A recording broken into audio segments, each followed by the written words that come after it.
Jarrell Miller is scared of Tyson Fury. Oh, yes, he is. He's scared.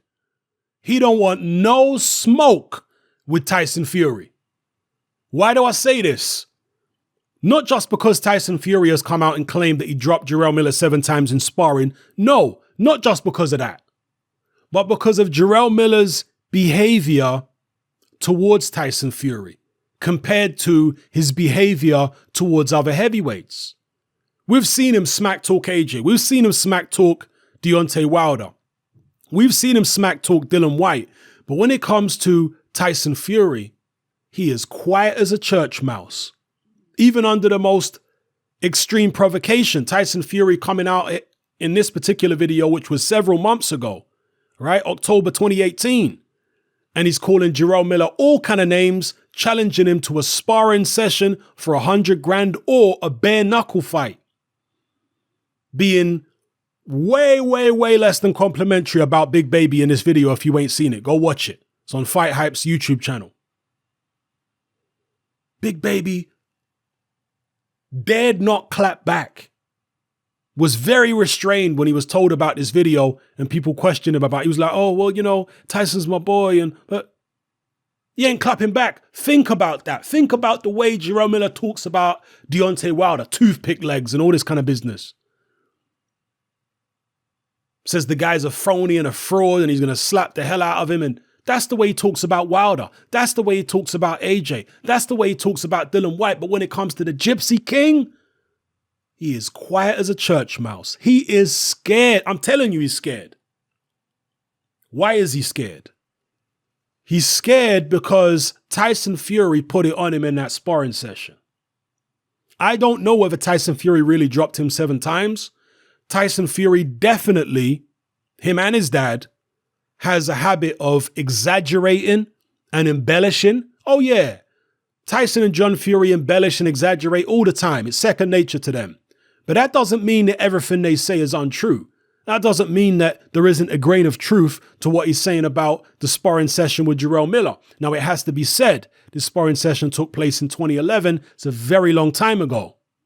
Jarrell Miller has to be a very different fighter now than he was back then. Back then, he was very young. What is Jarrell Miller now? 29, 30? So back then, he must have been in his very early 20s. So, yeah, he's a very different fighter to what he was back then. But of course, so is Tyson Fury. You know, the Tyson Fury who, in my view, bashed up Jarrell Miller back in 2011 in sparring is nowhere near as good as a Tyson Fury today. That has to be said. Okay. Back in 2011, that was the Tyson Fury who struggled with John McDermott. That was the Tyson Fury who, and I think that might have been after the McDermott fights, but still, it wasn't a far cry from the Tyson Fury who was struggling with McDermott, who was dropped by Nevin Pikage, I believe, a few months after he sparred Jarrell Miller, etc., etc. But he still had enough, in my view, to drop Jarrell Miller in sparring. I don't know if it was 7 times, maybe it was 3 times. But I'm convinced that he did drop Jarrell Miller and did send Miller home because Miller was just getting bashed up. Now, in this particular interview here, people are saying, oh, Hatman, Miller denies that Fury dropped him in this interview, so it didn't happen. Oh, really? No, Miller doesn't categorically deny it. In fact, he ums and ahs about it when he's asked in this interview. He's like, he's fumbling and stumbling around, and then he eventually says, oh, that didn't happen. What didn't happen? Tyson Fury didn't drop you 7 times, or he didn't drop you at all. See, he wasn't categorical about it. He didn't say Tyson Fury has never dropped me in sparring. He didn't say that. He didn't say Tyson Fury never dropped me and he never sent me home after 1 day. That did, he categorically didn't do those. No, he didn't do that. He just said that didn't happen. What didn't happen? 7 times? So what, did he drop you 5 times? Are you saying he didn't drop you at all? I am convinced by the way Jarrell Miller is carefully picking his words that he did get dropped in that sparring session. He did get bashed up and he did get sent home. I'm very good at reading people's body language and reading between the lines when they're asked questions like this. Not answering categorically is a red flag. Not being specific about exactly what you're saying is a red flag. And Jarrell Miller is not being specific. And again, just compare his behavior towards Tyson Fury to his behavior towards AJ, Wilder, Fury. Now, some people say he doesn't badmouth Kaunaki. Kaunaki's his friend from childhood. You wouldn't expect that. Tyson Fury's not his friend from childhood. Jarrell Miller has categorically said he ain't going to fight Kaunaki unless it's for huge money for a title, because that's his childhood friend. Tyson Fury is not his childhood friend. That argument don't work for that.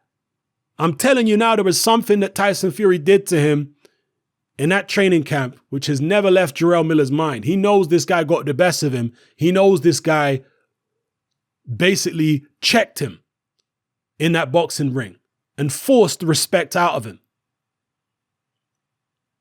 This is what Anthony Joshua is going to have to do. Anthony Joshua is going to have to beat some respect into Jarrell Miller. Because it's not going to be there from the gate. It's not going to be there from the opening bell. No, Miller's going to come for Anthony Joshua's neck. AJ is going to have to beat some respect into him. Whether or not he can remains to be seen. That's why it's interesting to me. Now, some people have said, hey, if Jarrell Miller is getting dropped in sparring by Tyson Fury, who is not noted as a big puncher, he's got no chance against AJ. Again, it was a very long time ago. And Tyson Fury back then was a lot more willing to stand his ground and trade big punches than he is now. Now Tyson Fury is moving around and he's boxing and he's not really sitting down at his shots. Back then, when he was slugging it out with people, he was sitting down on shots. So you have to take that into account. You also have to take into account the fact that Jarrell Miller was just a young kid away from home, maybe not in the best place mentally in an alien environment, against a huge, crazy gypsy who came at him in the sparring session. You know? He's in a different place now. I haven't seen any fragility in him in terms of punch resistance as a professional. I ain't seen it. And crazy stuff happens in sparring, people. There was a rumor for a long time, and I think there's some substance to it, that Freza Kendo dropped Vitaly Klitschko in sparring. There was a rumor for a long time that Garing Lane, a journeyman, a grossly overweight American journeyman heavyweight, flattened Lennox Lewis in sparring. And that was for Lewis's training camp for the first Oliver McCall fight. We know for a fact that Anthony Joshua was flattened by David Price in sparring.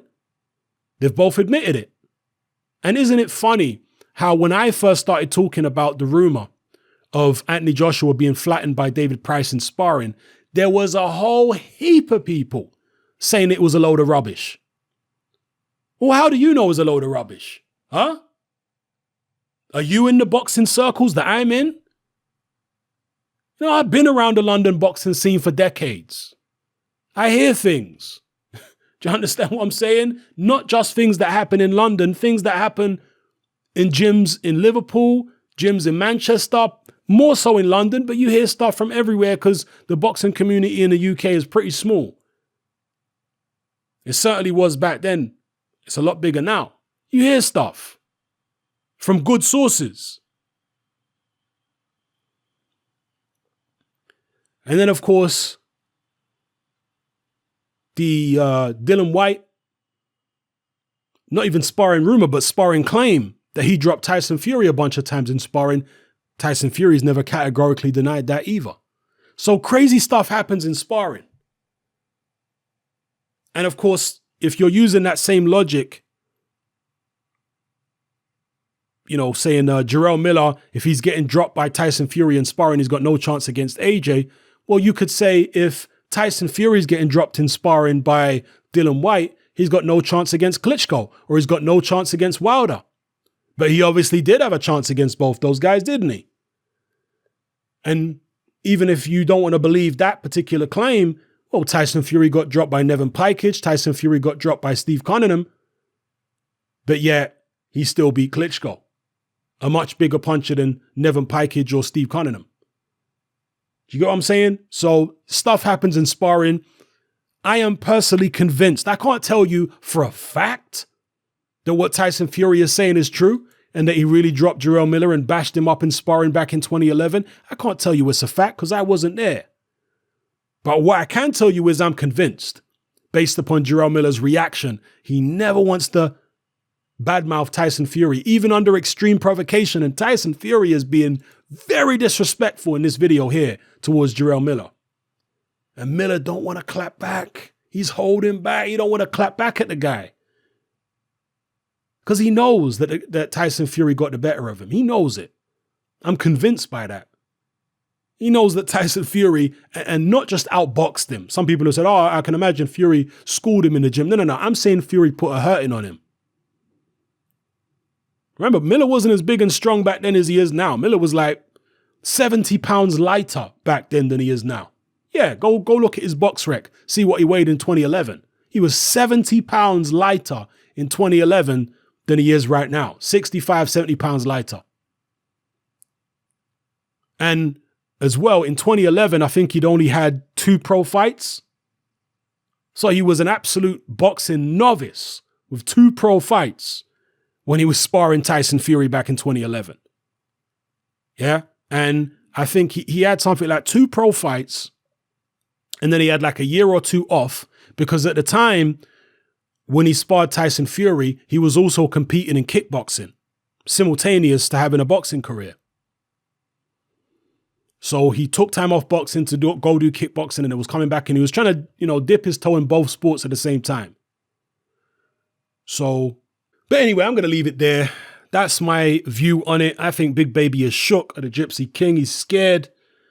I'm not saying he would never fight the Gypsy King, but I do believe that Tyson Fury has got a psychological edge on him because of the fact that, well, because of my suspicion, I'm certainly convinced that Tyson Fury did bash him up in sparring when Jarrell Miller was a very young, inexperienced pro, 70 pounds lighter than he is now. So let me know what you guys think in the comment section below. It's happening, I'm out. Join me on Patreon. I upload a minimum of 2 podcasts every single week, covering a wide variety of controversial topics, as well as live stream Q&A sessions. Take a look on screen right now at some of the podcasts I've produced so far. For just $3 a month, the equivalent of about £2 a month, you get access to all my new podcasts and my entire back catalogue of past podcasts, including my popular Confessions of a Nightclub Bouncer series. You can listen on your computer or on your smartphone or tablet by downloading the Patreon app from the Google Play Store or the App Store for free. The Patreon app also allows you to download each podcast in MP3. For less than the price of a cup of coffee, you get access to dozens of hours of exclusive content. It's easy to sign up, there's no contract, and you can cancel at any time. So come and join our community of free and critical thinkers by signing up with me here on Patreon today.